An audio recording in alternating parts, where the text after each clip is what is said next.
എൻ്റെ പേര് Aishwarya Christopher. ഹെഡ്ജിന്റെ market ടോക്കിലേക്ക് സ്വാഗതം.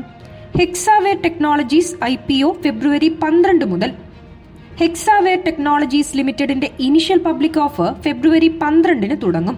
674 മുതൽ 708 രൂപയാണ് ഇഷ്യൂ വില. 21 ഓഹരികൾ ഉൾപ്പെട്ടതാണ് ഒരു ലോട്ട്. ഫെബ്രുവരി 14 വരെയാണ് IPO സബ്സ്ക്രൈബ് ചെയ്യാവുന്നത്. ഫെബ്രുവരി 17 ഓഹരികളുടെ അലോട്ട്മെന്റ് നടക്കും. ഫെബ്രുവരി 19 ഓഹരികൾ NSEയിലും BSEയിലും ലിസ്റ്റ് ചെയ്യും. 8750 കോടി രൂപയാണ് IPO വഴി കമ്പനി സമാഹരിക്കുന്നത്. ഈ IPO പൂർണ്ണമായും നിലവിലുള്ള ഓഹരികൾ വിൽക്കാനായി നടത്തുന്ന ഓഫർ ഫോർ സെയിൽ വഴിയായിരിക്കും. പുതിയ ഓഹരികളുടെ വിൽപ്പന നടത്താത്തതിനാൽ കമ്പനിക്ക് IPO വഴി പണം ലഭിക്കുന്നതല്ല. പ്രൊമോട്ടർ CA മാഗ്നം ഹോൾഡിംഗ്സ് ആണ് ഓഹരികൾ വിൽക്കുന്നത്. US മൾട്ടിനാഷണൽ ഇൻവെസ്റ്റ്മെന്റ് സ്ഥാപനമായ കാർലൈൽ ഗ്രൂപ്പിന്റെ സബ്സിഡറിയാണ് CA മാഗ്നം ഹോൾഡിംഗ്സ്. IPOയുടെ 50% നിക്ഷേപക സ്ഥാപനങ്ങൾക്കും 35% ചില്ലറ നിക്ഷേപകർക്കും 15% സ്ഥാപന ഇതര നിക്ഷേപകർക്കുമായാണ് മാറ്റിവെച്ചിരിക്കുന്നത്. ഹെക്സാവെയർ ടെക്നോളജീസിന്റെ IPO ഗ്രേ മാർക്കറ്റിൽ 12% പ്രീമിയമാണ് ഉള്ളത്. ധനകാര്യ സേവനം, ആരോഗ്യ പരിരക്ഷയും ഇൻഷുറൻസും, ഉൽപാദനം, പ്രൊഫഷണൽ സേവനം, ബാങ്കിംഗ്, ട്രാവൽ എന്നീ 6 മേഖലകളിലാണ് ഹെക്സാവെയർ ടെക്നോളജീസിന്റെ പ്രവർത്തനം വ്യാപരിച്ചിരിക്കുന്നത്. 2023-24 സാമ്പത്തിക വർഷത്തിൽ കമ്പനിയുടെ ലാഭം 997.6 കോടി രൂപയും വരുമാനം 10,380.3 കോടി രൂപയാണ്.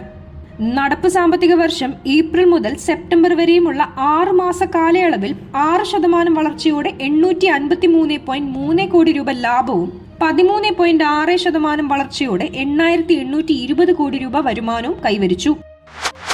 നിഫ്റ്റി 23,650 താഴെ. ഓഹരി വിപണി തുടർച്ചയായ രണ്ടാമത്തെ ദിവസവും നഷ്ടം നേരിട്ടു. നിഫ്റ്റി 23,650 പോയിന്റിന് താഴെയായാണ് ഇന്ന് ക്ലോസ് ചെയ്തത്.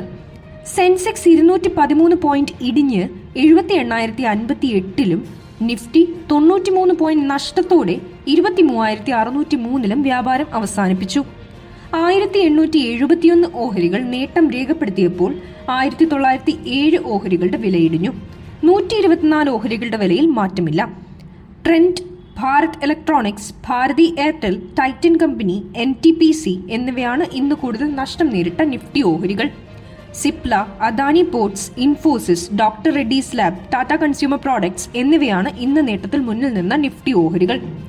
ഫാർമ, IT, പ്രൈവറ്റ് ബാങ്ക് എന്നിവ ഒഴികെ എല്ലാ മേഖലാ സൂചികകളും നഷ്ടം രേഖപ്പെടുത്തി. Auto, FMCG, real estate, consumer durables സൂചികകൾ 1% മുതൽ 2% വരെ ഇടിഞ്ഞു. BSE മിഡ് ക്യാപ് സൂചിക 1.2%, സ്മോൾ ക്യാപ് സൂചിക 0.3% നഷ്ടത്തോടെ ക്ലോസ് ചെയ്തു.